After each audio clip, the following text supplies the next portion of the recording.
Ayaan Hirsi Ali is an absolute genius, and we should listen to her on everything when it comes to the Islamic world, the Muslim world, and Islamic supremacy, racism, and extremism. I'm Tal the Traveling Clat, your favorite white colonizer. Let's get into this clip.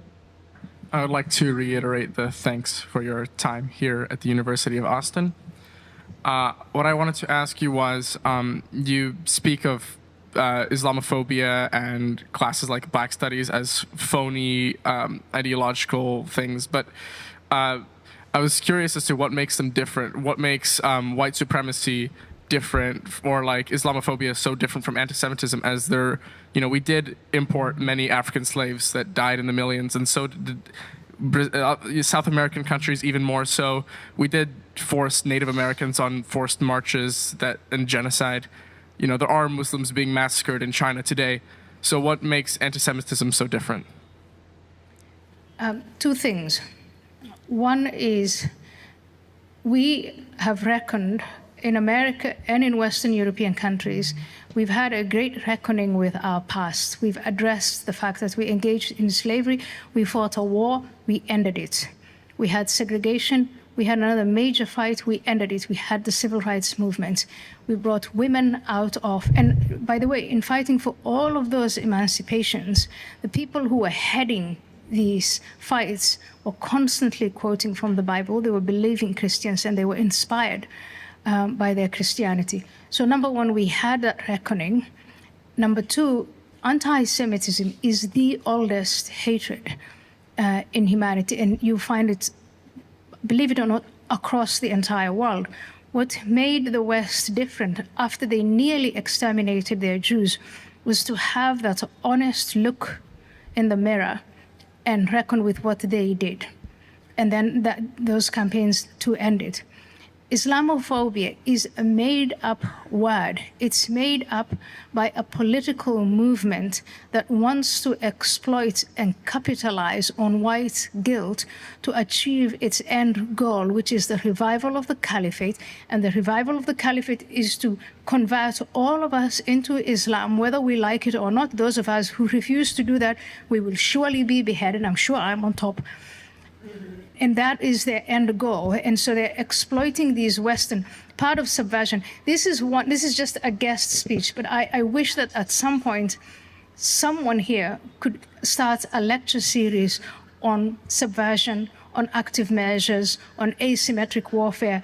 That would get you interested in what it is that the Islamists are doing and how they've become so successful against these great nations with this incredible military and economic structures, and yet the Islamists are winning. Islam is spreading.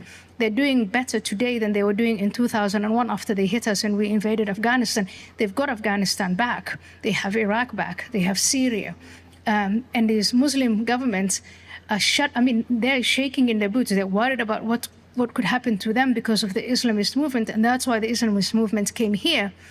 And they're exploiting principles like freedom of speech, freedom of religion, freedom of association, and so on. And of course, these progressive movements that we have here, we've got to understand that, and we've got to become really creative in finding a way of preserving our principles. I don't want to give up on the freedom of speech, but on the other hand, on beating the Islamists at their game. Is there room for compromise between principles?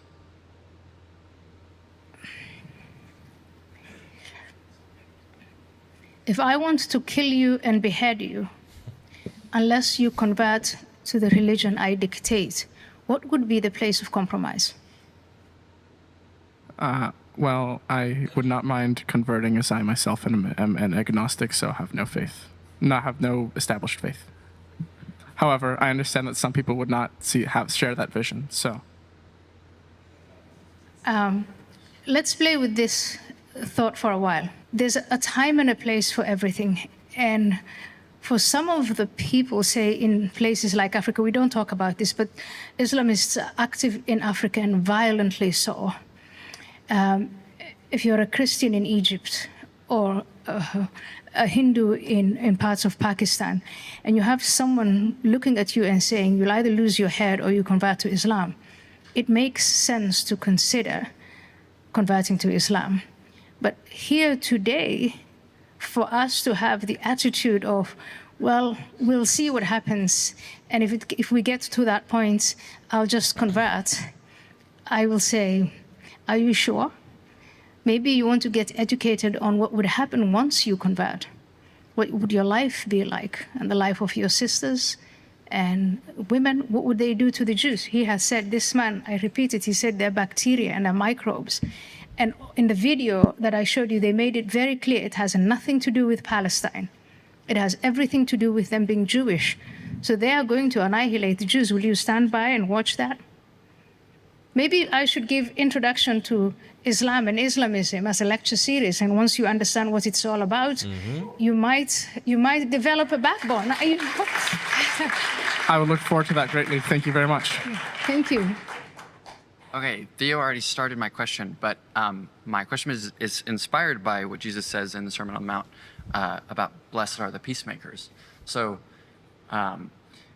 we see in human nature a desire to scapegoat, right? And you're arguing that the Jews are being there's a movement, or there's something that is trying to present Jews as the scapegoat, right? You talk about two important forces, maybe the Islam nation state, which is like a political power, which is a threat, but then also this, like you talk about this network, like mosques all over the place, and these communities, and all it's infiltrating America and the West. So if we don't want to fall into our natural tendency to scapegoat and just become, instead of moving from anti-Semitism to anti-Islamicism, and our goal is to be peacemakers, then how do we do that? But at the end of your last question, you framed it as a violent struggle, right? If it's a violent struggle, then who is our enemies, and what do we do? Right after 9/11, you were probably not born. How old were you on 9/11? I was born in 2004. 2004, so before you. So right after 9/11, 2001, when we were having these discussions about how to treat this enemy that wasn't a state, but that was determined to destroy us, some of the discussions were, but we can't do this because of the Constitution. We can't do that because of the Constitution. We can't do this because... And a very frustrated judge, or Justice Posner, said, the Constitution is not a suicide pact. So I don't think there is a lot of space between committing suicide and doing what the young man here said, is to let it just all happen. And I mean, when the time comes, I guess we will convert, or we'll deal with it, whatever.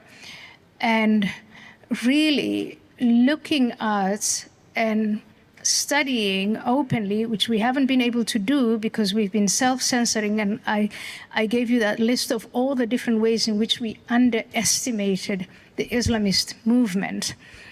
But if we were to estimate it the right way, I will say in our history in America, it's not the first time that we are fighting an ideology that wants to destroy us. Communism, just the other day, not so long ago, most of us lived through it. And you call it a Cold War here, but in Africa and in other parts of the world, it wasn't cold, it was hot. And we starved and all of it. So there were very good reasons for the United States and Western countries to fight the ideology of communism. And they developed a number of, I'd say, tools to recognize it when it's applying internal subversive methods and when it's coming from an external position.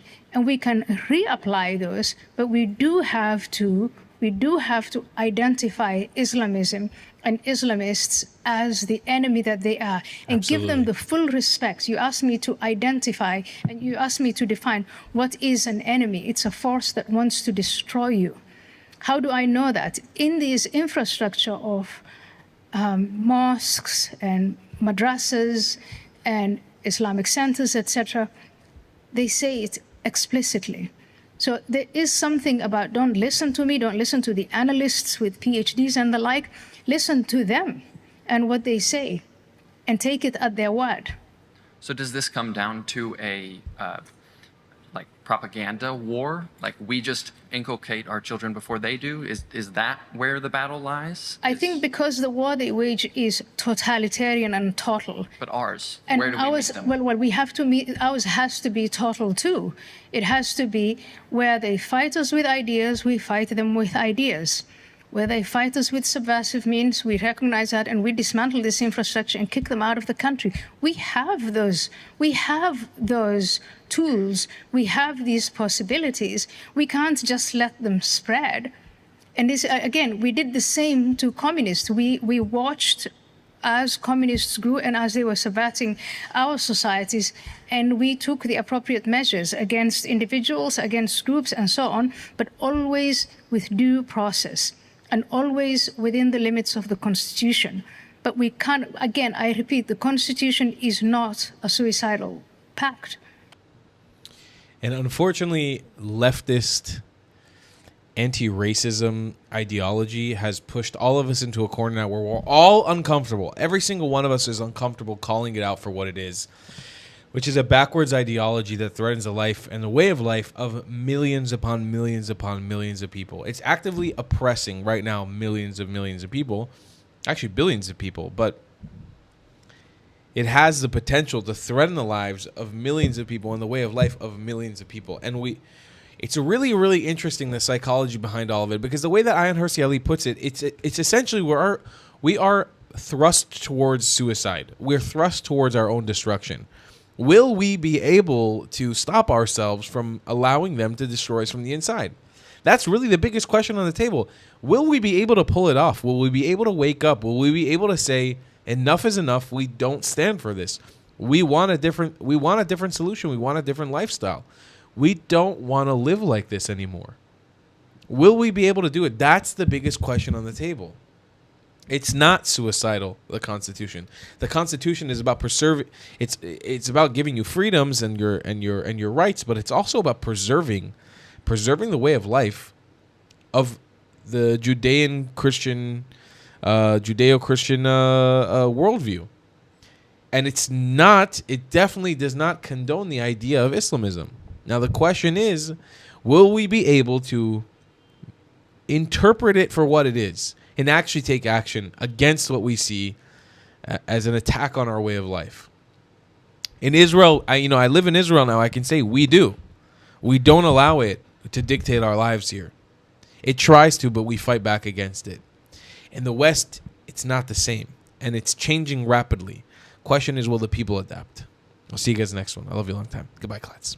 If you believe in my content and want to support me, just know your help is needed. There's a bunch of great ways to support me, being PayPal, Buy Me a Coffee, or joining my Patreon community down below. Patreon is the best way to support my channel, and you'll get a bunch of cool perks depending on what tier you join. Another great way to support me is by buying my merchandise on thetravelingclat.com. I regularly drop new merch designs like this beautiful hat, or this amazing shirt, where you can support the channel and get something cool for yourself. I also have an amazing Discord community with people from all over the world. Thank you so much for your support.